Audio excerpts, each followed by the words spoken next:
In Argentina, indigenous peoples of the Tercer Malón de la Paz will arrive in Buenos Aires after a week-long caravan from the province of Jujuy against the constitutional reform approved by the governor and the vice presidential candidate Gerardo Morales. China denounced United States interference in their internal affairs and condemned Washington's military assistance plan for Taiwan. And also, France's foreign ministry confirmed that it will evacuate some 600 nationals from Niger.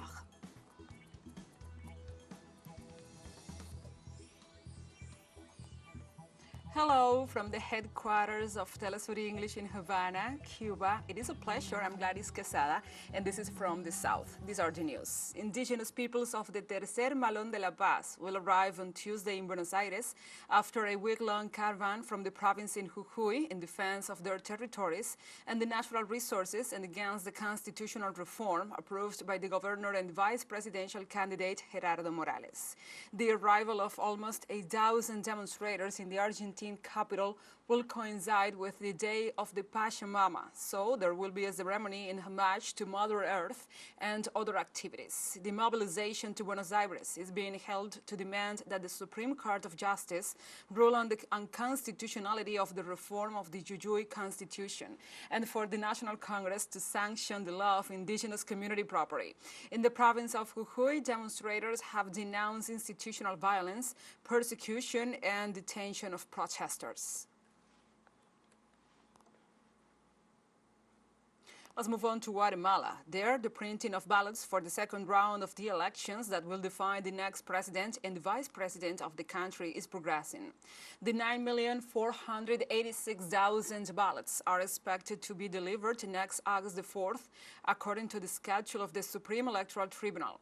It was possible to know the position of the political organizations on the ballots. The Semilla movement, led by Bernardo Arevalo, will be on the left side, while on the right side will be the representation of the National Unity of Hope Party with the candidate Sandra Torres. In this regard, the president of the Supreme Electoral Tribunal, Irma Palencia, highlighted the work of digitizers participating in the process, who are members of the local communities.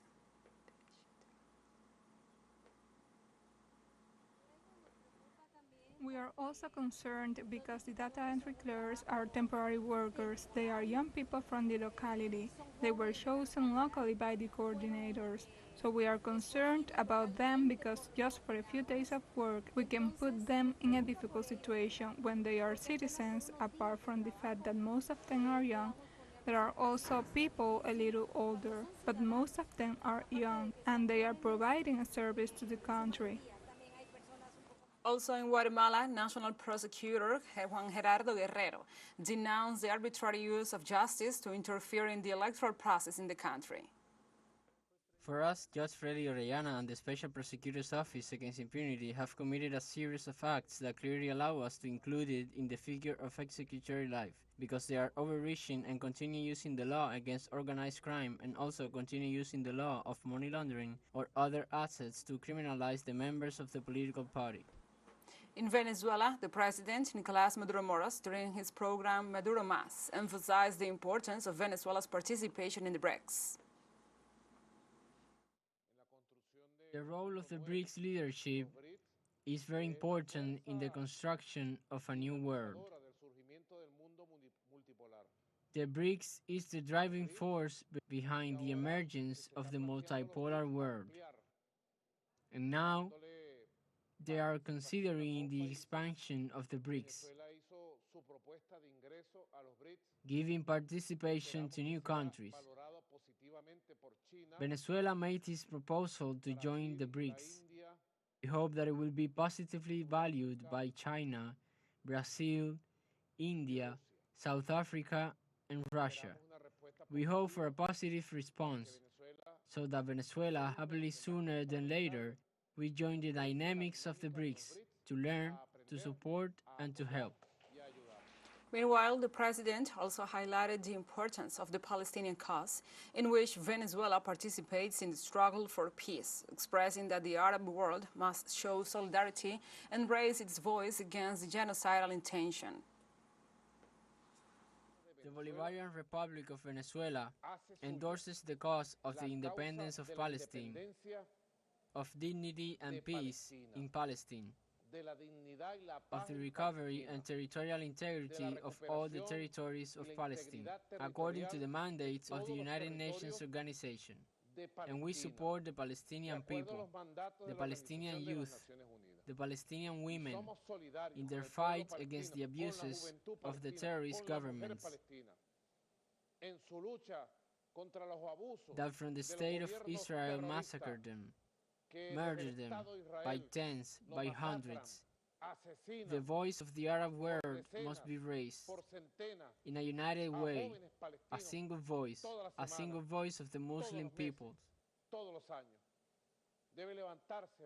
a single voice of the brave peoples of the world, to say enough of the massacre of the Palestinian peoples. Una sola voz de los pueblos valientes del mundo para decir basta ya de la masacre contra el pueblo.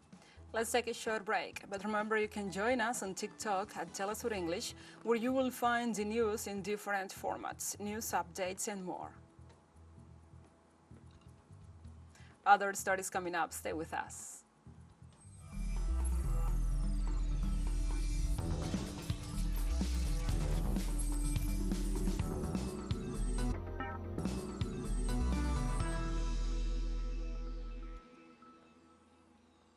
Welcome back to From the South. For many years, Brazil had the largest enslaved African population in the world, and during this time, many slaves escaped and formed free societies called quilombos. Today, many of these societies still exist. Our correspondent Ryan Muir has the details. Brazil had the world's largest population of enslaved African people. During this period, tens of thousands escaped and formed free societies called quilombos in remote areas of the countryside. Today, many of these villages still exist. Called quilombolas, the residents have a special legal status similar to that of indigenous people. There are people who understand us. They understand that we are from a quilombo and they take us seriously. But there are other people who don't treat us with respect. They don't understand us and spread malicious gossip. After years of protest, the Brazilian Institute of Geography and Statistics finally included quilombola residents as a special category in its 2020 census, which was delayed for 2 years due to the COVID-19 pandemic. On July 27th, it announced the results. There are 1.3 million people living in quilombolas in 1,696 Brazilian counties. Our social movements fought hard to improve this census. And it's very important because with this census, we know what the quilombola population is in every county and state in Brazil. And this will give us more access to our rights to public policies. Brian Mir, TeleSUR, 11 Negros, Pernambuco.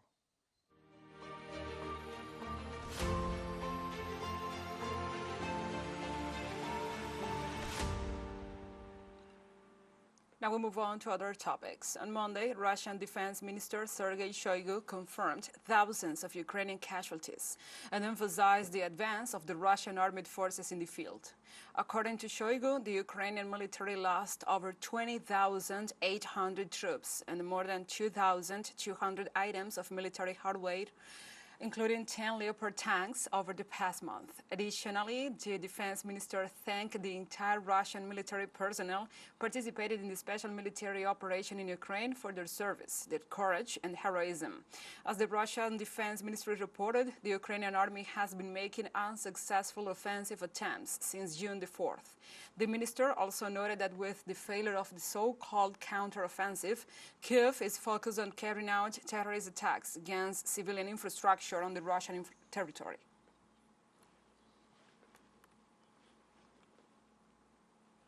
And the president of the European Commission, the EC, Ursula von der Leyen, began a two-day official visit to the Philippines on Monday, meeting with the country's President Ferdinand Marcos Jr. in Manila. Von der Leyen seeks to revitalize EU-Philippines bilateral relations and address issues such as trade and the green and digital transition and security, according to a statement from the European Union. In addition to her meeting with Marcos, von der Leyen will participate in a meeting with business persons organized by the European Chamber of Commerce in the Philippines and the Makati Business Club, the financial district of the Philippine capital.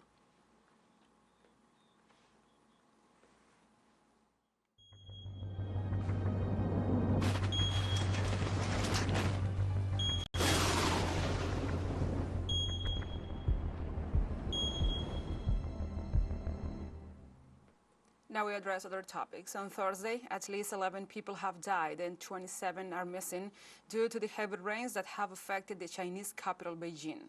Local authorities reported that the dead included 2 emergency services workers and the missing included 4 members of a rescue team. They explained that the 2 workers died while carrying out rescue work and the other 4 missing fell into the water in a rural area. Authorities have issued a red alert for flooding in most parts of the city and have warned of the risk of landslides, mudslides, and other disasters caused by the rains. The cities of Zhangjiakou, Chengde, Tangshan, Baoding, and Zhonghan near Beijing have also been affected by the heavy rains, having damaged more than 44,000 people and forced the evacuation of 127,000 more. According to meteorologists, these rains have been the heaviest recorded in the Chinese capital in recent years. And the government of China on Tuesday denounced United States interference in their internal affairs and condemned Washington's military assistance plan for Taiwan. The Defense Ministry spokesperson Tan Kefei said such a decision posed a serious challenge to China's security and was a threat to regional peace and stability. Beijing again urged Washington to stop all forms of military aid to the island and emphasized that the historic will of reunification continues to advance and no country or force can stop it. The White House recently announced that the United States will provide Taiwan with military assistance worth up to $345 million.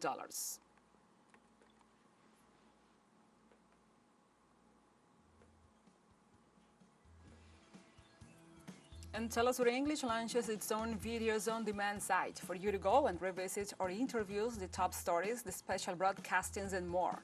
Just go to the top left corner in our website homepage and click in the video option to access our VOD platform. And now we will have a short break. Stay with us.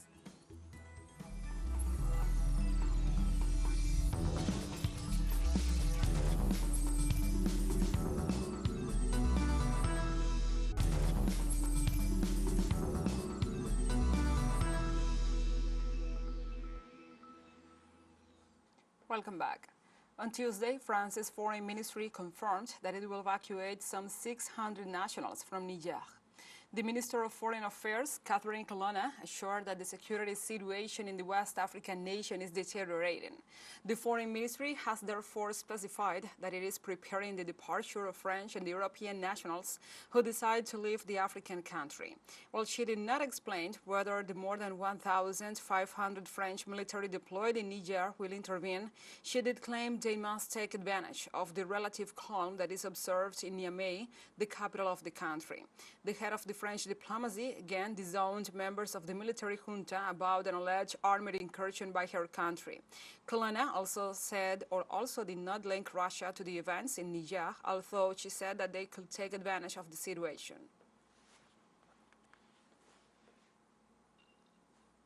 We stay in the topic. In Niger, protests continued on Monday in front of the French embassy in the capital Niamey following the overthrow of President Mohamed Bazoum, while bordering countries threatened to resort to force to restore a constitutional order.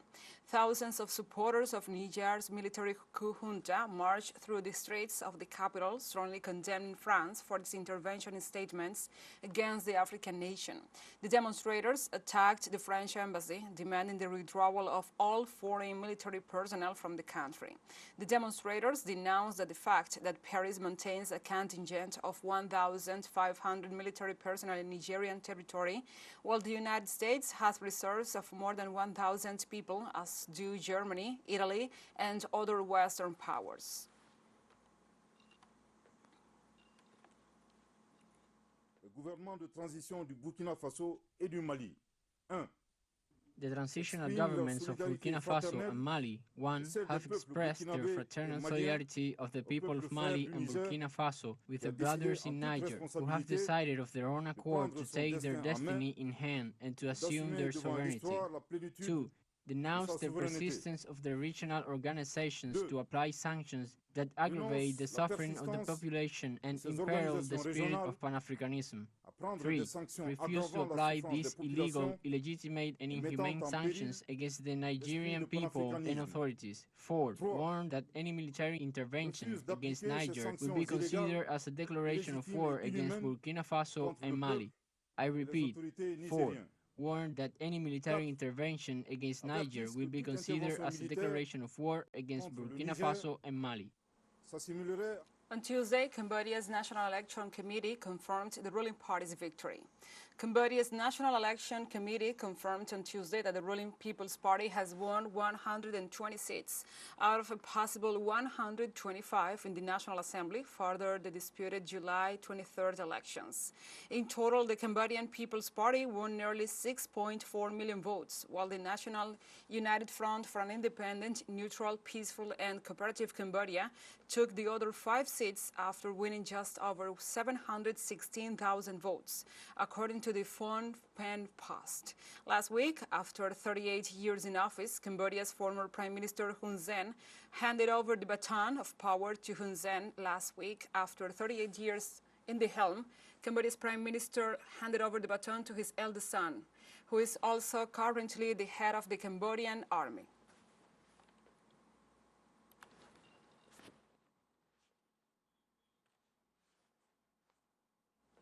On Monday, leading Senegalese opposition figure Ousmane Sonko was charged with fomenting insurrection and his party was dissolved, stoking concerns about further unrest 2 months after fatal clashes. Sonko, a presidential candidate and President Macky Sall's fiercest critic, has faced a string of legal woes, which he claims have been designed to keep him out of the politics. This 2-year prison sentence last month in a moral corruption case triggered clashes that left several people dead. On Friday, he was arrested on new allegations tied to comments he has made, rallies he has held, and other episodes since 2021.